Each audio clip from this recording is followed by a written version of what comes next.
Habari yako, naitwa Dr. Damaki, mmiliki wa Song'wa Traditional Clinic, kituo cha tiba asilia kinachotibu kwa kutumia mimea asili isiyokuwa na kemikali ya aina yoyote. Kuna watu ambao wamekuwa wakiishi na tatizo la vidonda vya tumbo. Unajua watu wanaishi kunywa vidonda vya tumbo kama mazoea. Kwamba na vidonda vya tumbo, nakunywa dawa fulani, na meza maziwa, na kunywa maziwa, nafanya jambo fulani, anachukulia kama jambo la kawaida. Lakini nikuambie leo, yawezekana ukupata bahati hii ya kuweza kupata taarifa hizi, lakini Mungu amekukutanisha na mimi, umeweza kupata taarifa hii. Vidonda vya tumbo ni hatari kuliko unavyofikiria. Vidonda vya tumbo vinaua, lakini nje ya vidonda vya tumbo vinazalisha magonjwa mengi hatari kwenye maisha yako. Labda nikueleze kidogo. Mtu anapokaa na tatizo la vidonda vya tumbo, huwa mara nyingi inazalishwa tindikali sumu asidi kwa wingi. Uric acid inakuwa ni nyingi. Na hii uric acid inapokuwa ni nyingi, huwa ina kawaida ya kutafuta sehemu ya kutoka kwenye koo. Sasa inapokuja kwenye koo, inakuja kuunguza sehemu hizi za koo. Zinapounguzwa sehemu za koo, inapelekea zile tezi, kuna nyama laini sana hapa, inazalisha vitu kama tezi. Sasa hizi tezi zinapokuwa zimeota hapa, inapelekea wewe mwisho wa siku hizi tezi unakuwa kama kuna kitu kinakuwa yani kama kuna kitu fulani kinataka kitoke lakini hakitoki, au wakati mwingine yani unakuwa hauko comfortable kwenye koo kama kuna kitu fulani. Na hizi tezi zikiendelea, basi zinabadilisha ile chembe hai ambazo ziko ndani ya mwili wa binadamu.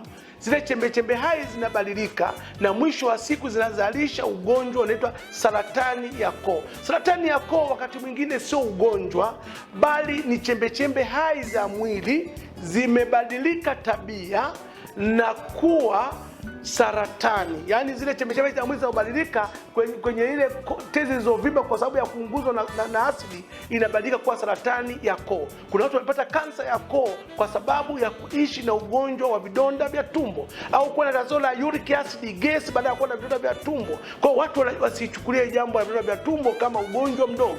Lakini sio hilo tu. Unapokuwa na ugonjwa wa vidonda vya tumbo, inapelekea kutopata choo vizuri.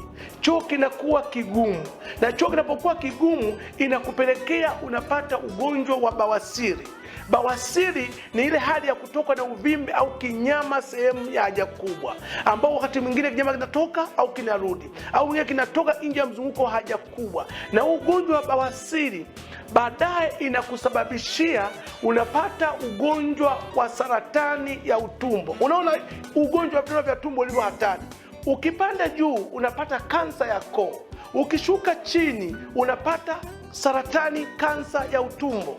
Ni namna gani ambavyo ilivyo hatari ya kuishi na ugonjwa wa vidonda vya tumbo. Kwa hiyo tukushauri, kama una changamoto ya vidonda vya tumbo, tumia dawa yetu inaitwa Magina. Lakini inawezekana umekana tatizo hili na mpaka imepelekea kupata shida ya saratani ya koo, tumia dawa yetu inaitwa Mchosi B Plus kama na saratani ya koo.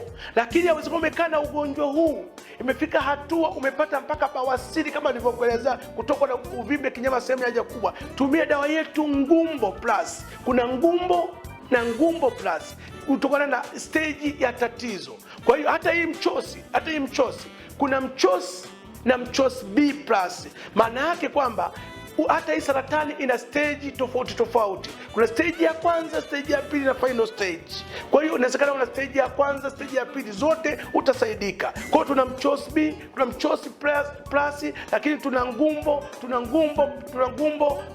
Extra, lakini pia tuna Magina kwa ajili ya vidonda vya tumbo. Tukushauri, kama ni wewe umekuwa na changamoto hizi zote za maradhi haya na mengine, tutembelee Song'wa Kliniki. Hakika hautojutia kufika kwenye kituo hiki. Kwa mkoa wa Kilimanjaro tuko Moshi, maeneo ya Kibosho Road. Kwa Arusha tunapatikana Ola City. Kwa Dar es Salaam tunapatikana Mbezi Mwisho karibu na stendi ya Magufuli kwenye roundabout ya Goba. Lakini kwa Mwanza tunapatikana Buzuruga shule ya msingi.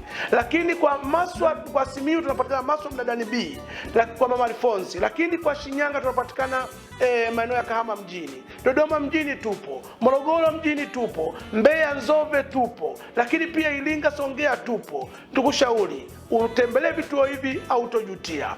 Afya yako jukumu letu.